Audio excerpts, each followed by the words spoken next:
Hello everyone, कैसे हैं आप सब। आई होप आप सब बहुत अच्छे होंगे। तो आज की वीडियो बहुत ही मोटिवेशनल होने वाली है। मुझे ऐसा लगता है कि इस वीडियो को देखने के बाद आपको बहुत मोटिवेशन मिलेगा। और आप मेरी वीडियो में ऐसा देखा भी होगा, लेकिन बहुत लोग ऐसे मेरे सब्सक्राइबर्स हैं, मेरे फैमिली है, नए फैमिली मेम्बर ऐड हो रहे हैं, तो उनके मन में क्यूरियोसिटी है जानने को मेरे को लेकर कि मैं कब से तैयारी कर रही हूँ, मैं कब से कैसे पढ़ रही हूँ, क्या कर रही हूँ। तो ये मुझे मेरा फ़र्ज़ बनता है कि मैं आप तक ये जो बात, ये कन्फ्यूज़न है वो दूर करूँ। तो इसके लिए प्रॉपर वीडियो होना बहुत ही इम्पोर्टेंट है। तो सबसे पहले कि आप मेरा नाम अन्नू है, आपको पता ही होगा, कुछ लोगों को नहीं पता था कि मेरा नाम अन्नू है और इसी नाम से मेरा चैनल भी है। ताकि एक होता है कि बहुत मैं कुछ हिडन रखकर नहीं करना चाहती थी कि नाम कुछ है, चैनल कुछ है। और मुझे ये चैनल का नाम रखने का पर्पस मैंने कुछ सोचा नहीं, बस मुझे ये लगा कि मेरा ये सपना है और इसके लिए मैंने बहुत हार्ड वर्क भी किया है। सिर्फ मैंने ही नहीं किया है, मेरे हस्बैंड ने बहुत हार्ड वर्क किया है इस चीज़ के लिए। तो इस चैनल का नाम ही ये रहेगा, जो जिसे मैं दे देकर बार बार मोटिवेट होंगी और मुझे वो जो लक्ष्य है वो मेरे सामने हमेशा आता रहेगा। और इस चैनल पे बहुत आप लोगों का बहुत प्यार भी मिल रहा है, सपोर्ट भी मिल रहा है। और मैं बस ये भी चाहूँगी कि आप मेरे ज़रिए, मेरे साथ-साथ आप भी अपने लक्ष्य को पाइए, आप भी अपने सपने को पूरा कीजिए। तो चलिए मैं अपनी बात कंप्लीट करती हूँ। तो अब बहुत कमेंट आया था कि आप तैयारी कब से कर रही हैं, ठीक है? और आपके मन में ये सवाल भी आता होगा कि ये कब से मैं तैयारी कर रही हूँ। तो तैयारी मैं कर रही हूँ अब मैरिज होने के बाद। तो मेरी मैरिज हुई थी 2015 में और उस टाइम मैं ग्रेजुएशन की हुई थी। मैं ग्रेजुएशन पास आउट ही थी सिर्फ, और मेरी शादी हो गई। तो शादी होने के बाद 6 मंथ बाद मेरे हस्बैंड ने मुझसे पूछा कि क्या आपको पढ़ना है? तो मेरे मन में एक डेडिकेशन था कि हाँ, मुझे पढ़ना है, लेकिन ये मुझे पता नहीं था कि आईएएस क्या होता है। तो ये सब मैं नहीं जानती थी, यूपीएससी या कुछ नहीं, बस मुझे पता था कि हाँ, मुझे एमए कर लेना है कंप्लीट। मेरे मन में ये था कि हाँ, मुझे एमए करना है। लेकिन मेरे हस्बैंड का जो ड्रीम था वो था यूपीएससी। क्योंकि उन्होंने बहुत कुछ सुना था ऐसा कि ये होता है, ये होता है, ये एक मतलब बहुत अच्छा चीज़ है, आप लोगों की हेल्प कर सकते हैं। आपके पास कितना भी पैसा आ जाएगा, आप कितने भी रईस हो जाइएगा, लेकिन आप किसी के लाइफ को बदलाव थोड़े समय के लिए ला सकते हैं, या कुछ कहीं गलत हो रहा है तो आप उसको चेंज नहीं कर सकते हैं। लेकिन ये एक ऐसी पढ़ाई है कि जिससे आप समाज को चेंज कर सकते हैं। अगर कहीं कुछ गलत हो रहा होता है तो आप उसको सुधार सकते हैं। तो मेरे हस्बैंड का यही मन था कि मैं उस लायक, उन्होंने मुझे इस लायक समझा कि हाँ, तुम कर सकती हो। तो उन्होंने मुझे मेरा सपोर्ट किया और मैरिज होने के 6 मंथ के बाद हम लोग टाउन आ गए। मतलब कि झारखंड में ही है, लेकिन दूसरे टाउन हम लोग आ गए, शिफ्ट हो गए पढ़ने के लिए, ठीक है। और उसके बाद मेरी पढ़ाई स्टार्ट हो गई। मेरी पढ़ाई चली 15 को छोड़ दीजिए, 16 भी थोड़ा-सा छोड़ दीजिए, 16 में कुछ प्रॉब्लम इश्यू होने लगे, तो मेरा पढ़ाई थोड़ा-सा डिस्टर्ब होने लगा। तो 17 से मैं सीरियस तरीके से शुरू हो गई पढ़ने को और सारे बुक्स वगैरह ले आई मैं। सारे बुक्स नहीं, मतलब जो बुक्स मुझे लगा कि मैं पहले कंप्लीट करूँगी, मेरे पास अभी भी कंप्लीट बुक नहीं है। क्यों? क्योंकि मैं लाकर बंडल यहाँ लाइब्रेरी नहीं खोलना चाहती हूँ। मैं चाहती हूँ कि पहले ये कंप्लीट होगा तो मैं दूसरा लाऊँगी। तो मैं बताऊँगी मेरे पास कौन-कौन से बुक्स हैं, लेकिन अभी जो जो बात है वो मैं कंप्लीट कर लेती हूँ। तो कुछ बुक्स मैं ले आई और उसको अच्छे से गहन अध्ययन किया। तो 2017 मेरा निकला समझने में, मतलब मैंने 2 महीने इसको प्रॉपर टाइम दिया है समझने को, स्ट्रैटेजी को लेकर कि इसको करना कैसे है। ये नहीं कि बैठ गई और करने लगी, नहीं। मैंने आज इसीलिए मैं आप लोगों को इतने अच्छे से बता पाती हूँ और आप लोगों को भी सही लगता है। और मेरा हर चीज़ आप देखते होंगे कि बहुत लिमिटेड है और उसको मैं कैसे तरीके से पढ़ती हूँ। तो ऐसे ही नहीं हुआ है, इसके पीछे मुझे बहुत मेहनत भी करनी पड़ी है। तो 17-18 थोड़ा बीच में मैंने इसकी अच्छे से तैयारी की। और उसके बाद मेरे मन में एक ख़्याल आया कि नहीं, लाइफ में कुछ सिक्योरिटी भी होना बहुत ही इंपॉर्टेंट है, ख़ासकर एक फीमेल के लिए।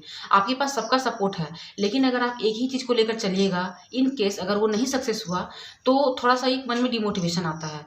आप देखिए, जो लोग यूपीएससी को जानते होंगे, जो लोग इस मेहनत को जानते होंगे, अगर आप उनके पास जाके बोलिए कि मैंने बहुत मेहनत किया है, लेकिन मैं असफल हूँ, तो उस चीज़ की कीमत को वो समझेंगे। लेकिन जो लोग नहीं जानते हैं इस फील्ड के बारे में, नहीं समझ पाएँगे, आपके सामने उनके सामने आप कुछ भी बोल दीजिए, वो नहीं समझेंगे, ठीक है? तो यही मैंने डिसाइड किया कि मैं अपने लाइफ में एक सिक्योरिटी रखूँगी। तो अभी मेरे पास टाइम है, तो मैंने क्या किया, बीएड किया। 2018 में मैंने बीएड किया। तो बीएड भी किया मैंने, वो भी रेगुलर कॉलेज से। मतलब आपको डेली जाना है, आपको 9 बजे जाना है और 4 बजे घर आना है, सारी एक्टिविटीज़ को फॉलो करना है, इंटर्नशिप करना है। मतलब आप कह सकते हैं कि बिल्कुल एक स्कूल लाइफ को मैंने जिया है। सारे कुछ को अच्छे से किया है, ऐसी बात नहीं कि मैंने एब्सेंट किया या मैंने ऐसे नहीं किया। और हर सेमेस्टर में टॉप की, अपने कॉलेज में मैंने टॉप किया बीएड में, बहुत अच्छे से पढ़ाई किया। और साथ में मैं यूपीएससी को भी कर रही थी साथ-साथ में। तो उधर मेरा तैयारी अच्छे से हो गया। फिर इधर 2-4 महीना जब फिर 2018 हुआ, 19 हुआ, जब लास्ट 2020 आया तो मैं कंसीव मतलब मेरा कंसीव हुआ। मतलब कि जब मेरा बीएड कंप्लीट होने वाला था, 2 मंथ बचे हुए थे कंप्लीट होने में, तब मैंने कंसीव किया और उसके बाद से मेरा जो है यूपीएससी का पढ़ाई स्टॉप हो गया, ठीक है? क्योंकि उतना ज़्यादा मैं फिर कॉन्सन्ट्रेट नहीं करने सकी, बहुत सारे हेल्थ इशू आने लगे। लेकिन जब मुझे पता चला कि मैंने कंसीव किया है, मेडिसिन वगैरह लिया, जब मेरा सब कुछ ठीक हो गया कि हाँ अब बेबी है, तो फिर मैंने माइंड को यूज़ किया कि जितना मैंने पढ़ा है उसको मैं अच्छे से नोट्स कर लेती हूँ, मतलब नोट्स बना लेती हूँ, क्योंकि बाद में हो सकता है मुझे टाइम ना मिले तो फिर मैं ये भी नहीं कर पाऊँगी और जितना मेरा पोर्शन छूटा हुआ है वो मैं बाद में करूँगी।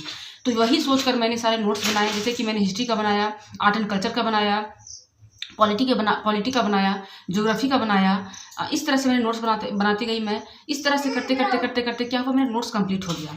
और अभी ऐसे बहुत कुछ हैं जो मेरा पोर्शन अभी कंप्लीट नहीं है, लेकिन अब टाइम आ गया कि उसको कंप्लीट करना है, तो मैं अब कंप्लीट करूँगी। तो इस तरह से मेरा स्टडी चलता रहा। तो आपको यहाँ तक समझ में आ गया। और मेरे ग्रेजुएशन में मैंने आर्ट्स से ग्रेजुएशन किया है, मेरा ऑनर्स इंग्लिश था। अब एक बात आप कह सकते हैं कि अगर आपका इंग्लिश था तो आपने हिंदी मीडियम को क्यों चुना है? क्योंकि देखिए, जो यूपीएससी एग्ज़ाम है ये कोई मजाक नहीं है, ठीक है? आपको यहाँ पे एक्सपेरिमेंट नहीं करना है कि चलो मैं इंग्लिश में देकर देखती हूँ, नहीं। ये लाइफ का एक चांस आपको मिलेगा, आप जिसमें कंफर्टेबल हो, जिसमें आप अच्छे से अपनी भावनाओं को एक्सप्रेस कर सकते हो, मतलब आंसर को अच्छे से लिख सकते हो, आप वही मीडियम को चुनिएगा, ठीक है? ऐसा नहीं कि अगर इंग्लिश मीडियम वाले को बहुत सिलेक्शन हो रहा है तभी मैं भी इंग्लिश चुनूँगी, ऐसी बात नहीं है। आप कितना अच्छे से एक्सप्रेस कर सकते हैं, कितने अच्छे से आंसर लिखते हैं, कितने क्रिएटिविटी से आंसर लिखते हैं, कितना अपने माइंड में एक्टिव रहते हैं, कितना ऑनेस्ट हैं, कितना डेडिकेशन आप में है पढ़ाई के प्रति, यूपीएससी ये देखती है, ठीक है? यहाँ हिंदी मीडियम और इंग्लिश मीडियम का कोई इशू नहीं है। तो आपको यहाँ तक अच्छे से समझ में आ गया। अब क्या मेरे साथ है कि मैं अब बेबी को भी संभाल रही हूँ, पढ़ाई भी कर रही हूँ। तो मैं आपसे एक बात पूछती हूँ कि क्या मुझे पढ़ाई छोड़ देनी चाहिए थी? ये मैंने खुद से पूछा। जब 2 मंथ निकल गया तो मेरा ये माइंड आया कि अब यही मेरा लाइफ है। मैं तो सोच रही थी कि अब मेरे से नहीं होगा। मतलब बहुत ज़्यादा मैं डिप्रेशन में चली गई थी। 2 मंथ मेरा हुआ ही था, जबकि मैं फिजिकली भी ठीक नहीं थी, मेंटली भी ठीक नहीं थी। तो लेकिन मेरे मन में ये आने लगा कि अब यही लाइफ है, अब इसको ही मुझे आगे लेकर चलना है। और ये हम लोगों का सोचा समझा है कि ऐसी बात तो नहीं है कि अचानक सब कुछ हो जाता है। आपको डिसाइड करते हो किस चीज़ को करने के लिए। लेकिन जब आपके लाइफ में जो थोड़ा सा चैलेंजिंग आती है, उसको आपको कैसे फेस करना है, ये माइंड रखता है, ठीक है? तो बात यहाँ पे ये हो गया कि सब कुछ मुझे हैंडल करना पड़ा, अकेले हैंडल करना पड़ा। तो यहाँ पे मुझे बहुत बड़ा ये लगा कि चलो अब ये समझ में आ गया कि कौन अपना कौन पराया, और आपको ही सब कुछ करना है। ये भी मेरे माइंड में क्लियर आ गया, दिमाग में आ गया कि लोग आपको आपके सामने बहुत लोग दिखेंगे, लेकिन जब आपको ज़्यादा ज़रूरत रहेगी उस समय आप खुद को अकेला पाते हैं। इस बात को हमेशा याद रखिएगा। और मैंने इस बात को सोचा कि अगर आज मैं रुक जाती हूँ, मैं नहीं पढ़ती हूँ, तो लोग मुझे यही कहेंगे कि देखो नहीं पढ़ना था इसीलिए इसने ये बहाना कर रहा है, मतलब कुछ भी लोग बोल सकते हैं। तो मेरे मन में ये चीज़ आई कि नहीं, मैं बच्चे को भी संभालूंगी, घर का काम भी करूँगी और अपना पढ़ाई भी करूँगी, और मैं अपने पैर पे खड़ी हो जाऊँगी। मैं ये नहीं कि मैं यूपीएससी ही करूँगी, अदरवाइज मैं अब जीऊँगी ही नहीं लाइफ में, मेरा ये मकसद नहीं है।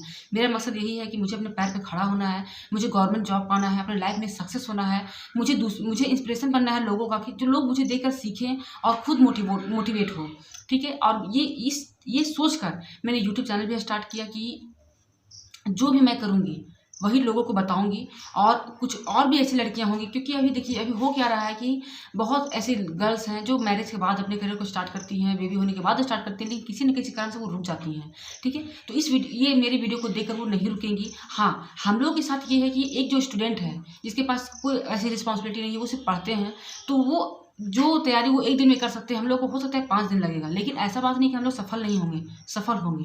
लेकिन हम लोग को क्या करना है, हम लोग को डेडिकेटेड अपना पढ़ाई करना है, मन लगा के पढ़ाई करना है, होप नहीं छोड़ना है, और मोटिवेटेड हमेशा रहना है, सेल्फ कॉन्फिडेंट बना के चलना है।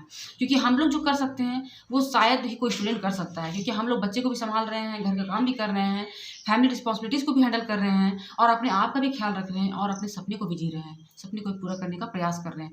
तो हम लोग के लिए ये बहुत बड़ी बात होती है। तो आई होप आपको ये वीडियो समझ में आ गया है, वीडियो पसंद आ गया है तो बताइएगा वीडियो कैसा लगा, कमेंट कीजिएगा, और इस वीडियो को जितना हो सकता है उतना शेयर कीजिए लोगों तक, ताकि लोगों का जो एक मिथ है कि बच्चा हो गया तो आप नहीं पढ़ेंगे, या जो फैमिली मेम्बर बोलते हैं कि आप पढ़कर क्या करोगे, आप उसको ये वीडियो दिखाइए और अपने लाइफ में आप भी आगे बढ़िए। तो मिलूंगी ऐसे ही और वीडियो के साथ, तब तक के लिए बाय।